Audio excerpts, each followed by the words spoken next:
নমস্কাৰ মৰমৰ ছাত্ৰ ছাত্ৰীসকল। আজি মই তোমালোকৰ আসাম জাতীয় বিদ্যালয়ৰ ক্লাছ 5ৰ চেপ্টাৰ নম্বৰ 3টো পঢ়াই আছোঁ। ইয়াৰ আগৰ ভিডিঅ'ত অনুশীলনী 3A সম্পূৰ্ণ হৈ গৈছে আৰু এতিয়া আমি কৰি আছোঁ অনুশীলনী 3B। 3B 1 নম্বৰ আৰু 2 নম্বৰ সম্পূৰ্ণ হৈ গৈছে। তোমালোকে চাব পাৰা, প্লেলিষ্ট বনোৱা আছে। আজি মই তোমালোকক 3 নম্বৰৰ পৰা আৰম্ভ কৰিম। 3 নম্বৰটো চাবা সম্পূৰ্ণ, হয়নে? কাক বোলে লিখা বুলি আছে, দুটাকৈ উদাহৰণ দিয়া বুলি কৈছে। ঠিক আছে, কাক বোলে সহজভাৱে মই বুজাই দিম। তোমালোকে ভিডিঅ'টো স্কিপ নকৰাকৈ চাবলৈ চেষ্টা কৰিবা। ব'লা আৰম্ভ কৰোঁ। তো চোৱা, মই কৰি দিছোঁ তোমালোকক, মই লিখি দিছোঁ তোমালোকে চাই ল'বা। ভিডিঅ'টো প'জ কৰি চাই ল'বা, ৰখাই ল'বা, তোমালোকে ভিডিঅ'টো চাই ল'বা। তো ফাৰ্ষ্ট চোৱা, লিখি দিছোঁ মই 3B কুৱেশ্যন নম্বৰ 3টো, হয়নে? তো চোৱা, মই লিখি দিছোঁ 3A যোনটো আছে প্ৰথমতে আমাৰ যুগ্ম সংখ্যা, হয়নে? তো যুগ্ম সংখ্যা কাক বোলে? চোৱা, যুগ্ম সংখ্যা ইভেন নাম্বাৰছ বুলি কওঁ আমি ইংলিছত, হয়নে? Even number. তো কাক বোলে প্ৰথমতে আমি জানিব লাগিব। তো চোৱা, যিবোৰ সংখ্যাক 2ৰে বাকী নোৰোৱাকৈ হৰণ কৰিব পাৰি, হয়নে? যিবোৰ সংখ্যাক আমি 2ৰে বাকী নোৰোৱাকৈ, মানে আমি 2ৰে হৰণ কৰিব পাৰি, যিবিলাক সংখ্যাক আমি 2ৰে হৰণ কৰিব পাৰি, সেইবোৰক যুগ্ম সংখ্যা বোলে। গম পাইছা? যেনেকৈ 2ক আমি হৰণ কৰিব পাৰি, 4কো পাৰি আমি, হয়নে?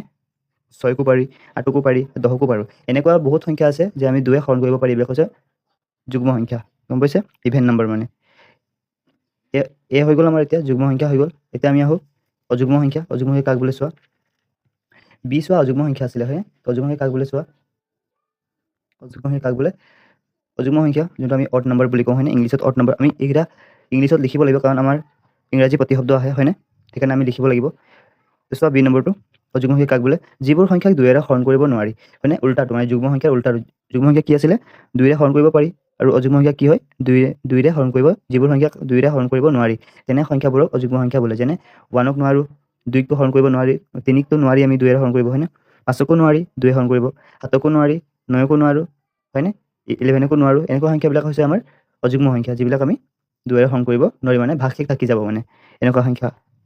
ঠিক আছে, মই এক্সাম্পল দি দিছোঁ, দুটা দিবলৈ কৈছে, উদাহৰণ দুটা দিবলৈ কৈছে, মই কেইবাটা দি দিছোঁ, চাই ল'বা তোমালোকে। এতিয়া আহোঁ চিটো হৈছে আমাৰ 3 নম্বৰৰ চি, যোনটো আছে তোমালোকৰ মৌলিক সংখ্যা, যোনটো আমি ইংলিছত কওঁ প্ৰাইম নাম্বাৰছ, হয়নে? Prime numbers. তোমালোকে লিখি ল'বা, মই কৈ দিছোঁ। মৌলিক সংখ্যা কাক বোলে? যিবোৰ সংখ্যাৰ দুটাই ভিন্ন উৎপাদক থাকে, আৰু উৎপাদক দুটা হ'ল, যিবোৰ সংখ্যা দুটা ভিন্ন উৎপাদক থাকিব লাগিব, সেই উৎপাদক দুটা হ'ল 1 আৰু সংখ্যাটো নিজেই, তেনে সংখ্যাবোৰক মৌলিক সংখ্যা বোলে, হয়নে? কি হ'ব লাগিব? এটা সংখ্যা দুটা উৎপাদক থাকিব লাগিব, এটা হৈছে 1 আৰু সংখ্যাটো নিজেই। এতিয়া চোৱা, 1ৰ কথা কৈছোঁ, হা।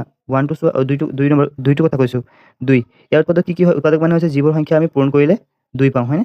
ইয়াক কিহে পূৰণ কৰিলে পাওঁ আমি? তো 1 আৰু 2 পাওঁ, হয়নে? 1 আৰু 2, আৰু বেলেগ সংখ্যা পূৰণ কৰি 2টো নাপাওঁ, এই দুটাই পাওঁ। এতিয়া চোৱা, ইয়াততো দুটা উৎপাদক আছে, হয়নে? দুটা ভিন্ন উৎপাদক আছে। কি আছে? 1 আৰু 2 আছে। এতিয়া চোৱা, 1 আছে আৰু সংখ্যাটো 2 আছে, সংখ্যাটো কি হয়? নিজে হয়। এইটো হৈছে মৌলিক সংখ্যা। ঠিক আছে, তোমালোকে লিখি ল'বা এইটো এনেকৈ ভাঙি পেলাই। মৌলিক সংখ্যা হৈছে 2, মানে এইবিলাক হৈছে আমি দুটা ভিন্ন উৎপাদক থাকিব লাগিব, সংখ্যাটো 1 আৰু মানে উৎপাদক 1 হ'ব লাগিব, আৰু সংখ্যাটো নিজে হ'ব লাগিব, দুটা উৎপাদক হ'ব লাগিব, মেইন কথা।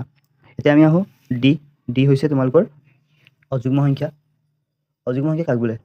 অযুগ্ম নহয়, যৌগিক সংখ্যা কাক বোলে? হয়নে? ডি আছে আমাৰ যৌগিক সংখ্যা। যৌগিক সংখ্যা কাক বোলে? কম্পজিট নাম্বাৰছ বুলি কওঁ আমি, হয়নে? কম্পজিট নাম্বাৰ কাক বোলে? যিবোৰ সংখ্যা দুটাতকৈ বেছি উৎপাদক থাকে। আগৰটো কি আছিলে? মৌলিক সংখ্যাটো দুটা ভিন্ন আছিলে, এতিয়া কি আছে? দুটাতকৈ বেছি হ'ব লাগিব। যিবোৰ সংখ্যা দুটাতকৈ বেছি উৎপাদক থাকে, তেনে সংখ্যাবোৰক যৌগিক সংখ্যা বোলে। যেনে 4 দুটাতকৈ বেছি উৎপাদক আছে, 6ৰো আছে, 8ৰো আছে, 10ৰো আছে। এনেকুৱা বহুত সংখ্যা আছে যিবিলাক 2তকৈ বেছি উৎপাদক আছে, হয়নে? যৌগিক সংখ্যা কাক বোলে? তেতিয়াহ'লে যিবোৰ সংখ্যা দুটাতকৈ বেছি উৎপাদক থাকে, তেনে সংখ্যাবোৰক যৌগিক সংখ্যা বোলে। মই তোমালোকক কৈ দিছোঁ, যাতে তোমালোকৰ ভুল নহয়। যেনে 4, 6, 8, 10। এতিয়া এইটো কথা মনত থ'বা, যেতিয়া যৌগিক সংখ্যা ক'ৰ পৰা আৰম্ভ হয়? 2ৰ পৰা আৰম্ভ হয়, হয়নে? 4ৰ পৰা আৰম্ভ হয়, 4ৰ পৰা আৰম্ভ হয়। আটাইতকৈ সৰু যৌগিক সংখ্যাটো হৈছে 4, এইটো মনত থ'বা। এতিয়া আহোঁ লাষ্ট। হৈছে এইটো হয়নে? আৰু এটা আছে লাষ্ট 1 আছে, এটা আছে এফ। নিখুঁত সংখ্যা। নিখুঁত সংখ্যা মানে কি হয়? Perfect number. পাৰফেক্ট নম্বৰ কেতিয়া হয়? চোৱা, এটা সংখ্যাৰ নিজৰ বাহিৰে তাৰ আন উৎপাদকবোৰৰ যোগফলটো সংখ্যাটোৰ সমান হ'লে তাক এটা নিখুঁত সংখ্যা বোলে। এতিয়া চোৱা, নিখুঁত সংখ্যা মানে কি হয়? ধৰি লোৱা মই 6টো লৈছোঁ যেনিবা, ঠিক আছে? তো 6টো চোৱা, ইয়াৰ উৎপাদকটো ভাঙোঁ মই, ঠিক আছে? কি হ'ব? 1 হ'ব, হয়নে? 1 হ'ব,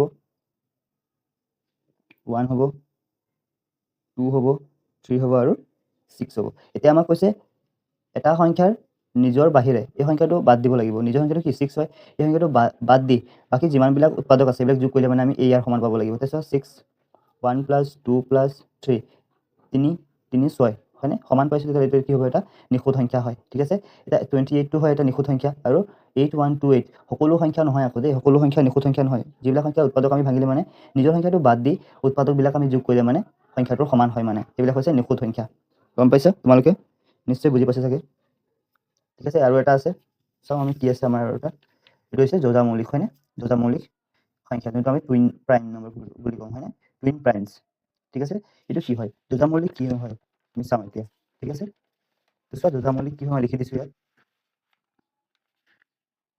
যোজা মৌলিক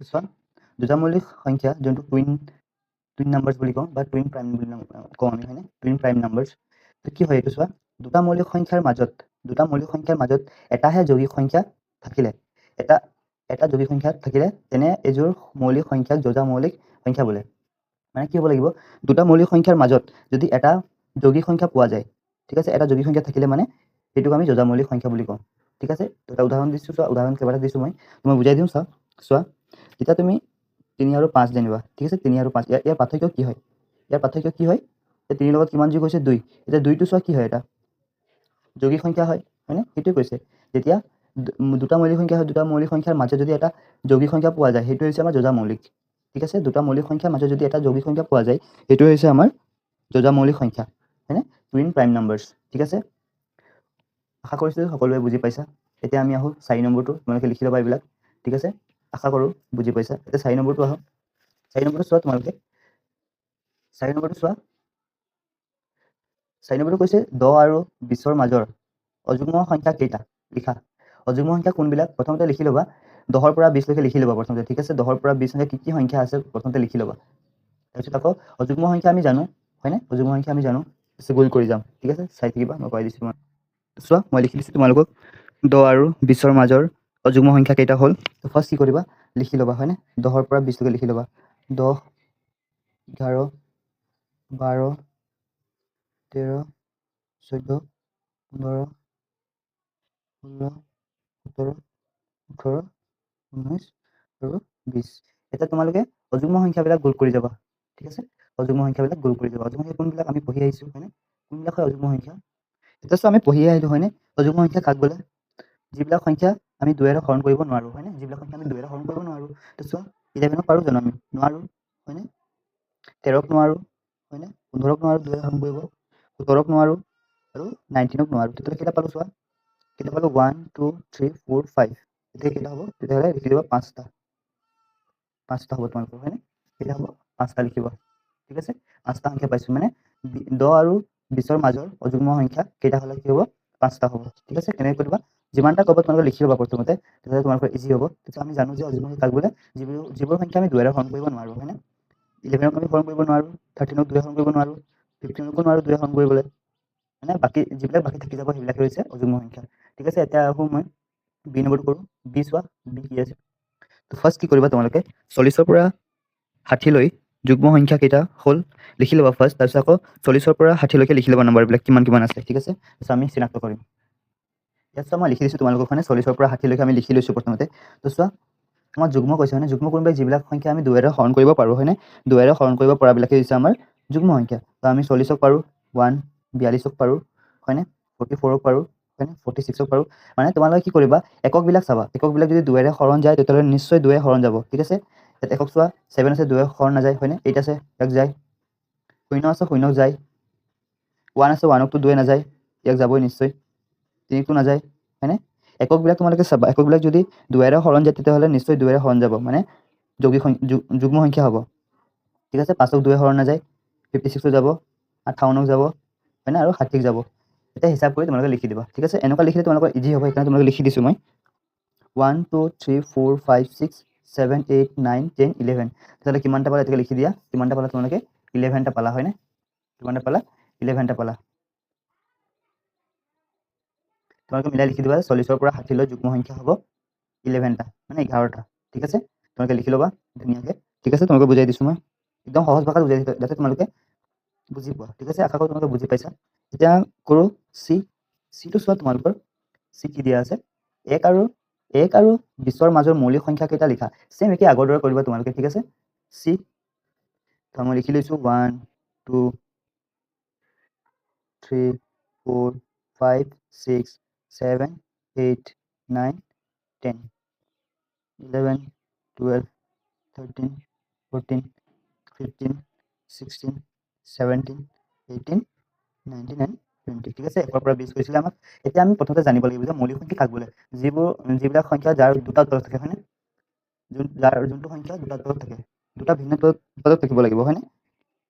এতিয়া চোৱা 2 দুটা উৎপাদক আছে, হয়নে? 3 দুটা উৎপাদক আছে, 5 দুটা উৎপাদক আছে, 7 দুটা উৎপাদক আছে, হয়নে?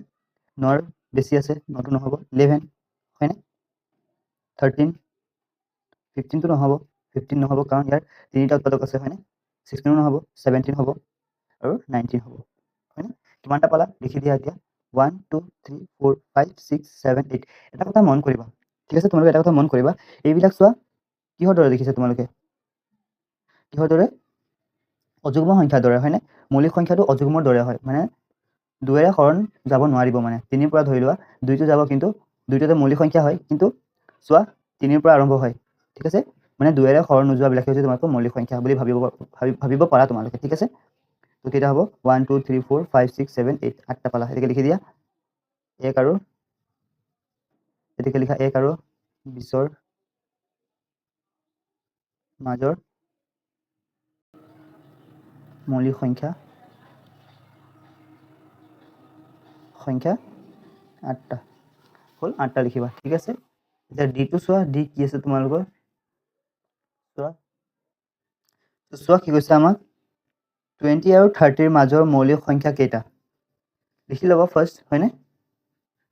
21 22 23 এনেকুৱা কৰি তোমালোকে লিখি ল'বা 24 25 26 27 28 29 and 30। এটাই কৈ গৈছোঁ মই, হয়নে? যিবিলাক সংখ্যা আমি যাৰ দুটা উৎপাদক থাকিব লাগিব, হয়নে? 20ৰ কেইবাটা আছে, ইয়াৰো আছে, উৎপাদক বেছি আছে, 23ৰ মাত্ৰ দুটা আছে, হয়নে? 25ৰো কেইবাটা আছে, মানে দুটাতকৈ বেছি থকাবিলাক হৈছে কি যৌগিক, হয়নে? আৰু দুটাৰ তলত থকাবিলাক হৈছে মৌলিক, ঠিক আছে? 26ৰো কেইবাটা আছে, 27ৰো কেইবাটা আছে, 28ৰো কেইবাটা আছে, 29ৰ নাই, ঠিক আছে? 29ৰ এটাই আছে মাত্ৰ। তেতিয়াহ'লে কিমানটা পালোঁ লিখি দিয়া তোমালোকে? দুটা পাইছোঁ আমি, হয়নে? দুটা পাইছোঁ। এতিয়া লিখি দিয়া 20 আৰু 30ৰ মাজৰ মৌলিক সংখ্যা দুটা। গতিকে লিখি দিয়া 20 20 আৰু 30ৰ মাজৰ মৌলিক সংখ্যা